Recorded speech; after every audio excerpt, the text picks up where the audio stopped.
One meal at the dessert case. Dozens of passengers sick within hours, all from the same station. I only understood that pattern after 14 years working guest services at sea. Sweet does not mean safe, and desserts break more rules than passengers assume protect them.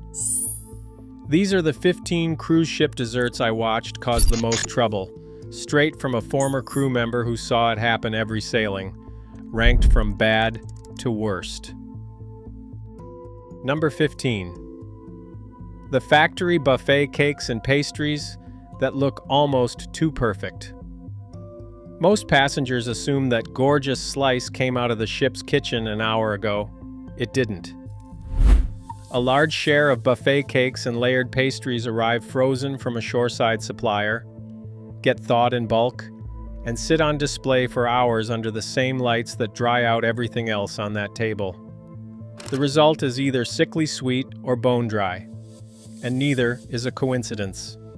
The real pastry work on most ships goes into the main dining room desserts and the specialty restaurant menu, not the buffet display that's built to look impressive from 10 feet away under bright lighting. Buffet staff rotate these trays on a schedule built around appearance, not freshness, which is exactly why the same slice can sit there through 2 full meal services without anyone touching it. If you want the version the pastry chef is actually proud of, order dessert at dinner instead of grabbing a slice on your way out of the buffet. The dining room dessert menu changes daily for a reason. The buffet cake display barely changes at all. Here's the one nobody blames until they're already sick 2 days into the cruise. Number 14. Loading up on dessert in your first hour on the ship. Passengers walk on, drop their bags, and head straight for the embarkation lunch spread, where the dessert table gets hit before anyone's even touched real food. Here's what almost nobody realizes. A large intake of sugar measurably suppresses your immune response for hours afterward. Right at the exact moment you're touching handrails, elevator buttons, and buffet tongs that thousands of other new passengers have already touched that same day. Outbreak data lines up with this pattern more often than passengers want to admit, with illness rates noticeably higher among people who went straight for sweets on day one instead of a proper meal. I watched this exact sequence repeat every embarkation day. Excited passengers, empty stomachs, a dessert table 3 feet from the entrance, and a sick bay that filled up by day 3 of the sailing. Eat something with actual protein first. Save the dessert table for after you've settled in, not as the first thing you put in your body on a ship full of strangers who just arrived from a dozen different airports. This next one only shows up if you happen to be seated late. Number 13. Main dining room dessert on the second seating. Desserts for both seatings are often plated ahead of time in a big batch, then held until service begins. Early seating gets dessert close to the moment it was actually made. Late seating can be sitting 60 to 90 minutes before it reaches the table, and that gap matters most on anything with whipped cream, mousse, or a delicate structure that was never designed to survive an hour under a heat lamp or in a warm dining room. I noticed the same complaint every single cruise from late seating passengers. The dessert looked slightly collapsed, a little warm, not quite right compared to what the early seating got the exact same night, from the exact same kitchen, made by the exact same pastry team. If dessert quality actually matters to you, request early seating when you book, or ask specifically for it at check-in. You'd think your own cabin would be the safest place to eat dessert. It isn't once the clock starts running. Number 12. Room service dessert you didn't eat right away. You order a slice of cheesecake or a cream pie with breakfast, get distracted packing for a port day, and come back to it 2 or 3 hours later. The moment that plate leaves the kitchen, the clock is already running, and anything dairy or egg-based crosses into risky territory well before you think it does. I heard this story constantly at my desk. Passengers who ate room service dessert that had been sitting out since morning, never once suspecting the dessert over the eggs or the meat sitting right next to it on the same tray. Nobody thinks of a slice of cake as a food safety risk, which is exactly why it never gets blamed when things go wrong 2 days later. If it's been out more than 2 hours, don't eat it. Call down and order a fresh piece instead. It costs nothing and takes 10 minutes. Timing strikes again, and this time it's about the exact wrong moment to walk up to the buffet. Number 11. Dessert trays at the very end of buffet service. Everyone assumes the danger is early in the day when food's been out the longest. The real danger is often the opposite end. By the time the crowd thins out and the tray is nearly empty, that custard or cream pie has been sitting for 2 or 3 hours with no fresh replacement coming, and staff attention has already shifted toward closing down the station for the next service. I watched staff visibly relax the moment the lunch crowd thinned, and that relaxation is exactly when the oversight on that dessert tray quietly disappears. If you're the last person standing at an almost empty dessert table, that's your signal to walk to the main dining room instead. Peak hours, when trays turn over fast and staff are actively restocking in front of you, are always the safer window to eat. This next one gets marketed as fresh fruit. It rarely behaves like it. Number 10. Pre-cut fruit cups and melon bowls at the dessert station. Passengers treat this as the healthy dessert choice, which is exactly the problem. Once a melon is cut, its rough rind transfers bacteria directly onto the flesh, even after washing.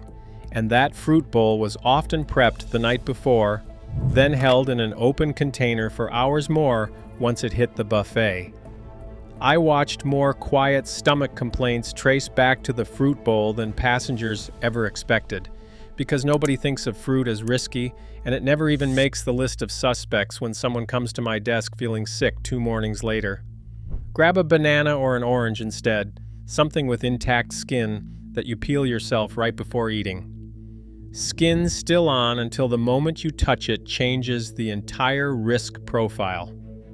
Even the ones that look chilled and safe can be hiding something underneath. Number 9.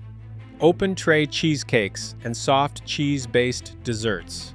Listeria thrives in exactly the refrigeration range these desserts are held at, which means cold does not automatically mean safe here, no matter how counterintuitive that sounds. These trays sit open for hours, get touched by the same handful of shared serving utensils all day, and cross-contaminate easily with whatever's stored nearby on the same station. The scary part is the delay. Symptoms from this kind of contamination can take weeks to show up, so nobody ever connects it back to a slice of cheesecake from a random Tuesday buffet lunch, and it never gets reported as the cause because by then the passenger is already home and halfway through a completely different explanation. Order cheesecake from the dining room instead, where it's portioned fresh and never sits exposed for an entire afternoon. This next category looks harmless because it's just eggs and cream. That's exactly the problem. Number 8. Custards, puddings, and panna cotta left out on the buffet.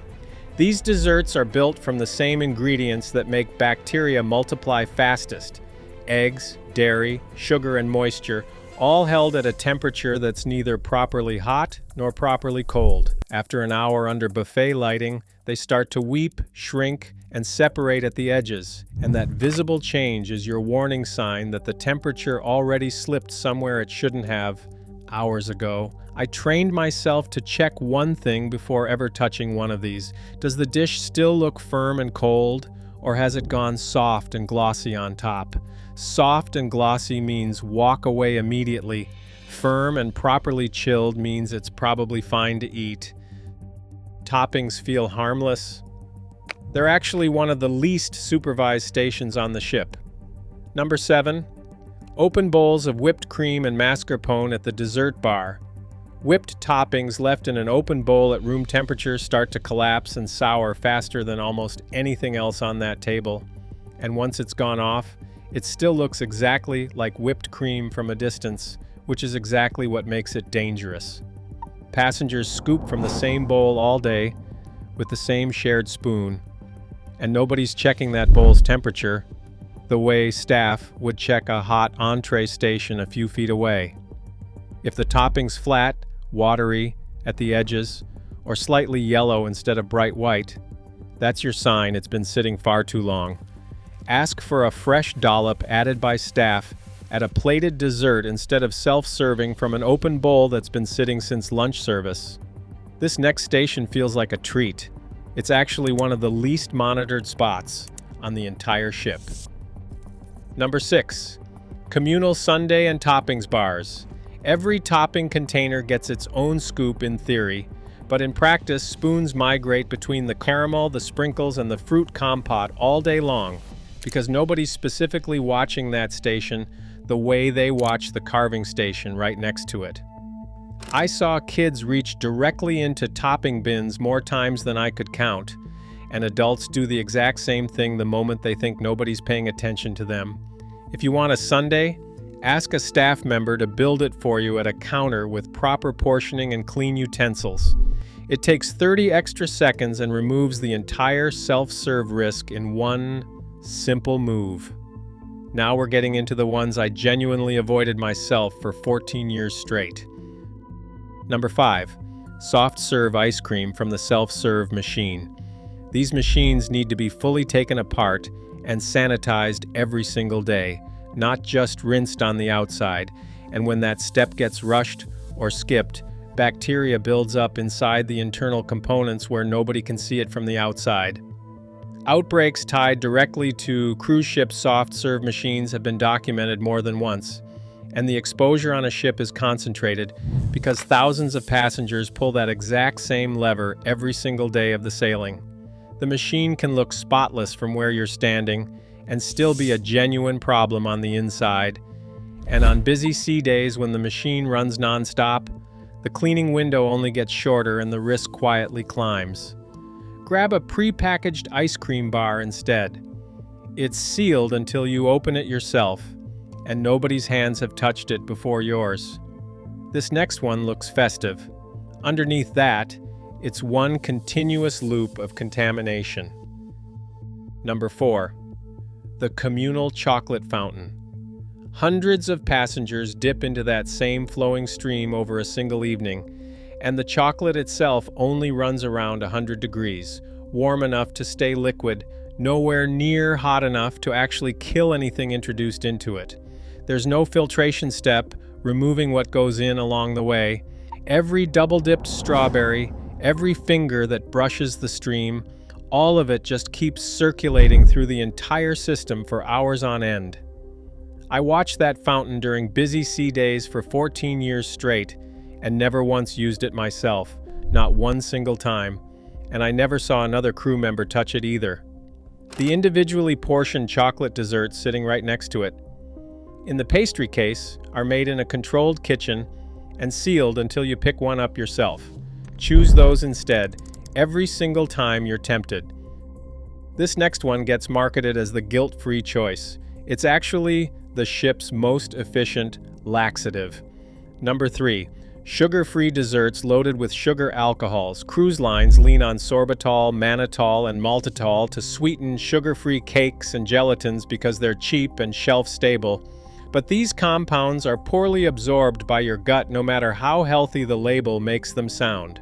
They pull water directly into your intestines and ferment there, and just 20 grams, roughly 2 or 3 servings, is enough to trigger sudden bloating and diarrhea in most people, even ones who've never had a sensitive stomach in their life before that cruise.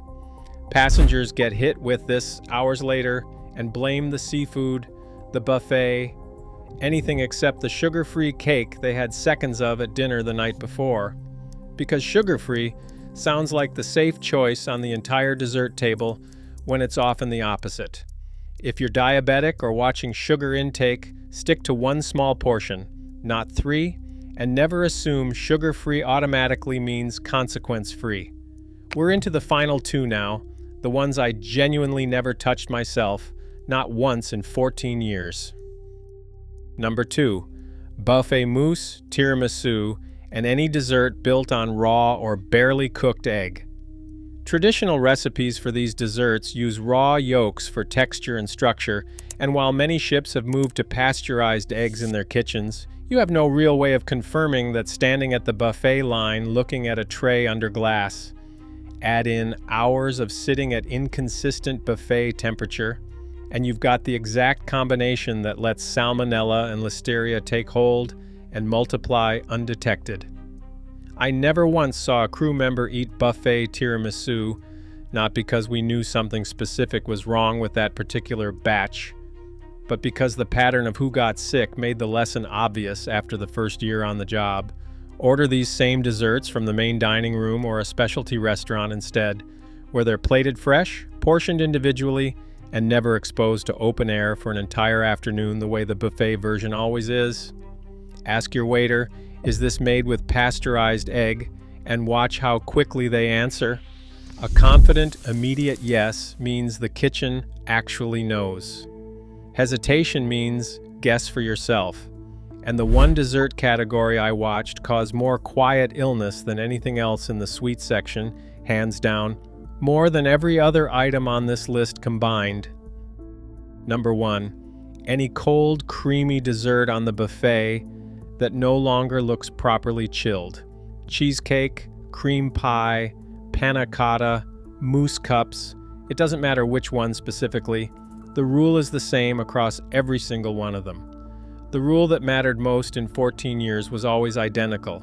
If a cold dessert isn't clearly visibly cold, condensation on the plate, firm structure, no glossy softness on top, it has already spent time somewhere in between hot and cold. And that in-between zone is exactly where every pathogen on this entire list thrives best. Crew who've worked the buffet line long enough, stop asking what the dessert actually is, and start asking whether it looks and feels the way it's supposed to feel.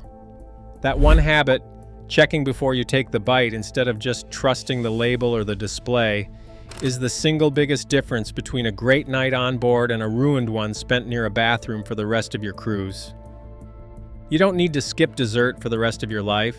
You just need to know which 15 to walk past. Like and subscribe for more.